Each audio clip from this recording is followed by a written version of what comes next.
finishing off this week of Conjuring madness is the anticipated fourth film, Conjuring Last Rites. 2025's brand new horror film in which the Warrens do one last battle with demonic possession, with this time with the Smell family, which and the final, most dramatic, eventful battle yet. Based on a true story. I'm going to let you, because I know you're really excited about this. So I like the film, but Rachel, you seem quite psyched coming out of this. I loved it. It was amazing. It was brilliant. It was very tense, very atmospheric, very cinematic. The score was pretty good. It's completely fantastical out there. It's got like hints of Oculus and hints of The Exorcist and all sorts of bits thrown in there. And the true story is like this much, and then the rest of the film is like this much. I was going to come to that. You're a bit. But you can talk about that bit. So I really enjoyed it, and I think the best part for me was we saw it in super screen. And it was almost packed, so everyone was obviously really excited to see this film, and it was such a good audience. They were scared and they were laughing and they were like, oh, like this, and when people jumped, people laughed as well. So I feel that the audience really added to it. And I like that. And there was no excessive noises, rustling of wrappers and no excessive Cinematic talking. Was good tonight. It was good. So these were obviously people that really wanted to come and enjoy this film, and they did. And that made it so much, because I love watching people's reactions to these films. Films never really scare me. I get the odd jump scare, but sometimes it's just nice to see other people absolutely terrified, which is great. But I thought the story was really strong. The acting was amazing. And yeah, that was a fantastic film for me. I do want to build upon what you said, just touching about the audience, that I go to the cinema a lot, and there is a lot of talk when I'm talking to people about cinema, physical medium film, and things dying and not being as good. But opening day today for an evening showing in super screen was literally packed. There was literally there weren't really a seat free, and it was quite a young audience, and it out of this whole year, and we've been well over 100 times this year to the cinema already, that was the busiest screening for a long time.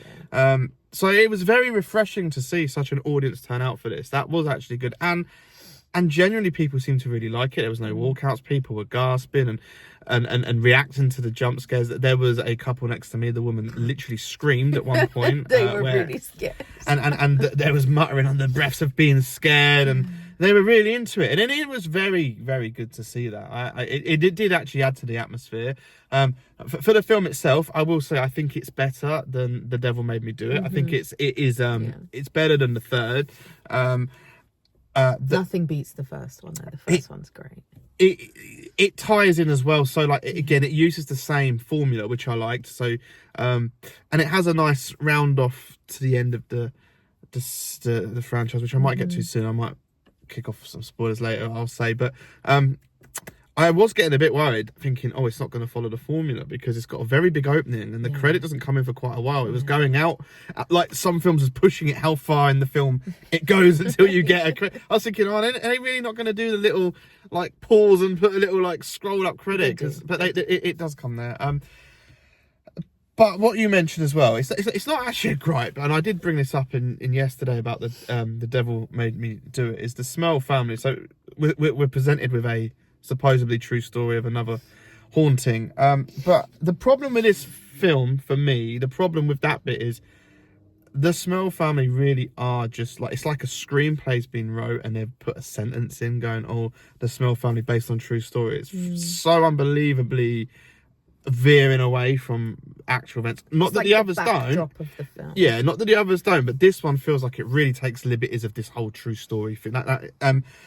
And to the point, I would say the Smell family are literally left on the back burner and are a backdrop to it, and it's much more the Warrens. It's a little bit similar to the Enfield haunting one. The second one, you have the family, although they were a bit more part of it. Felt like it was still a strong part of the film. The underlying story was all about the Warrens. Yeah, but the difference with all the three previous films is that the supposedly true story part or the possession part is very strong. Feature, this one is fine. I will compare this film to, I don't want to say too much about spoilers, but this is like Poltergeist 3. The film is very much reminiscent of Poltergeist 3. If you know, you know, with the mirror stuff is it is, to me, that is very much a big strong point in this film. I will say, Michael Chavez, he improved his lighting for this one. It was much better. It wasn't as dark. I don't want to go into this. I still think the camera work on the first two were better than the last two, personally. And again, James Wan has a very strong style. The music was okay, but a very, I wouldn't say forgettable, but it wasn't. It didn't stand out. It works in the film, but you don't walk out going, "My God, that soundtrack really hit home." But I will say, I mean, film is an amazing thing in a way. How it's took two real life people, Ed and Lorraine Warren, and immortalized them.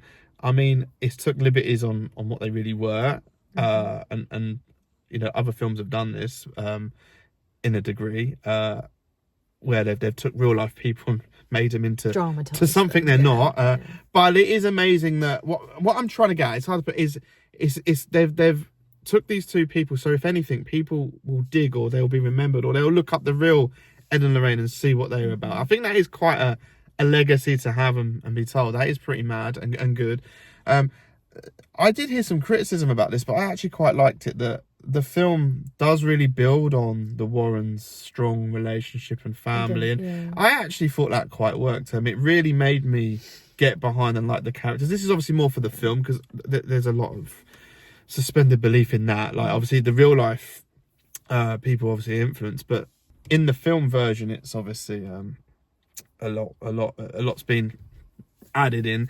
But it is a strong story arc to the film. I thought the whole family dynamics, it works. You do find Patrick Wilson and Vera Farmiga, whatever her name is, they have such an amazing chemistry on screen. You really believe they are totally in love with each other, and they're, no matter what, supporting each other. What I said to you afterwards as well is we've got to a point where you can't recast those. Like they own those characters. I would feel, I must admit, I can't imagine anyone else playing them. I think they are great in it. By the way, I love them in this. They do it right justice. They're as strong as ever. There is no drop in acting or performance throughout the whole franchise. All four that we've done this week back to back. They're very consistent in their characters. They don't ever veer away from their core selves in this, which I love. So, yes, I like it. In fact, I do like it. I think it's a strong franchise. I think this fourth entry is better than the third entry, but they're all pretty consistent. I think the first two still the show, and they were such a strong high and peak with James Wan, but this is still worthy of your time. I like the fourth one more than the second one. I do. Film is subjective. As I said, I don't have loads of great. I just, story wise, is my little dig. Like I feel like I liked it. There was some stuff left in the back burner that shouldn't have been. I think that was a bit cheeky in telling the story. But you know, there's a lot more horror cliches, there's a lot more predictability, there's a lot more comparison to previous horror films with this one, but it's not always a bad thing. It's you know, it's a nice cool package. I'm gonna put a little warning now, because I'm gonna go slightly into spoilers. It's only just come out, so I am gonna whack off now. If you haven't seen it, I'm not gonna go mad, but there's a few little spoilers I want to mention. So first of all, you know, we have a cool cameo by Madman Mars. Like, if you know the film Madman, you know that like literally, I thought Madman Mars was in this film.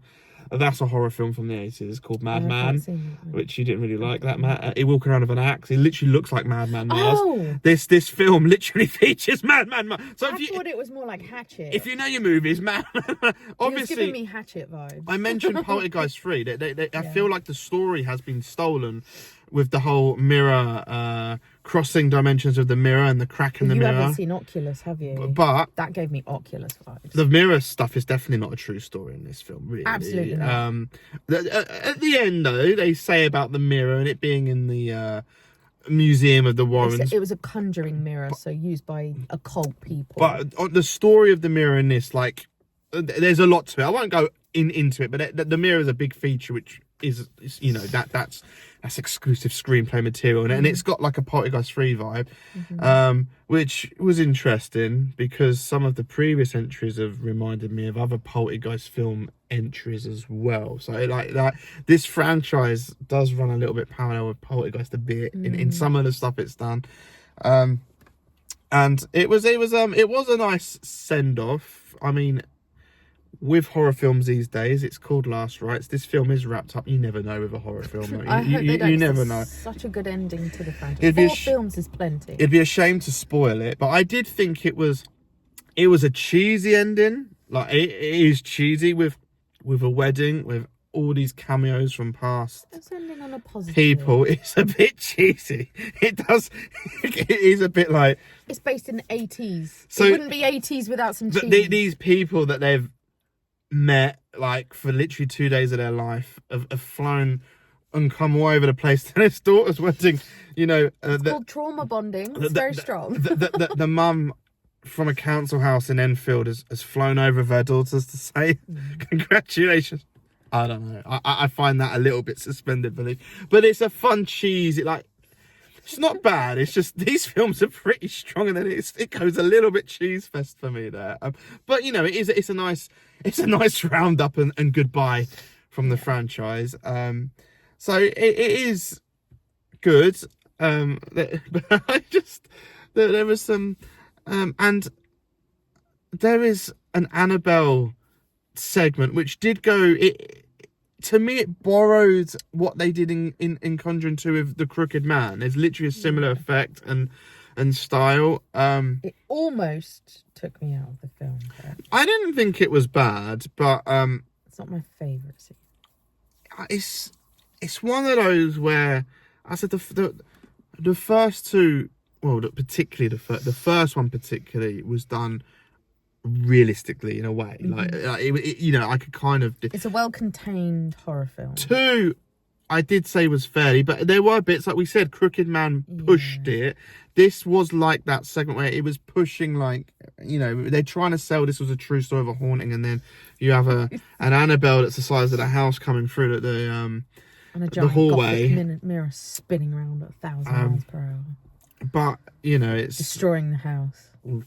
It wasn't the worst. I just as you were saying earlier, it's quite a practical film in places, but then when they do something like that, obviously you've had to enhance with some CGI. I'm not trying to find nitpicks. It's just like, I think the problem is, as I said, the first 2, particularly even the first, as you said, there's such a strong film. Yeah. It is hard when you're following that and trying to be fresh and up it, because they're up in the ante. The problem is when you up stuff, sometimes you can go a little bit over the top or go silly. Far. So I don't think it goes major. I think it was borderline in some scenes, but there were some really good bits though. Like, it was interesting building a little bit of found footage stuff into this with 80s camcorder, and creepy. there was a very cool scene. Like, there's a scene where she's obviously looking at a video, playing it back, and what was it, her confirmation? The confirmation party that the dad recorded, and she's watching it back to see why a candle's blown out. I thought that was very well done with the technology. I remember she was trying to pause it in the right spot. I remember editing on technology like that, like making amateur films where you had to put space that you use in VCRs, have to pause it in the right place, and it was done very well, and that lent itself to quite an atmospheric, scary moment. Creepy. Which, you know, so the fact that it was set in 86 and the fact that was the technology at the time, that worked really well. When she paused it, the whole audience just went, oh, like this. They did. So, they were really into it, and that was quite fresh in this franchise of films. That was and I think that was very well done. So that, like, there is some very, very good bits in it. It's a strange package though, because when you say about it, you know, you've got like possessed mirrors and Madman Mars and found footage mixed in with a giant Annabelle running around there. There's a lot going on. It's actually quite and like the love story. You could say that's a little messy in a way. There's a lot. It works. So, sometimes a film like this, I think sometimes stripping a bit more to basics, like with the first Conjuring, kind of nails it on the head. But you know, that said, you know, but it kind of all ties in because the story is like from Judy's birth to now. Yeah, no, it's a good send-off film. It does all come back around. If it sticks to it, this is a nice... Yeah, end it there. End it. Don't do any more. Farewell, goodbye. That was the Conjuring series. It works. So, Yeah, no, if you like the Conjuring films, then yeah, this is absolutely on par with them. Don't get, I mean, you're never going to be Very fun film. the first, but yeah, it's great. I highly recommend, and go and check out Last Rites.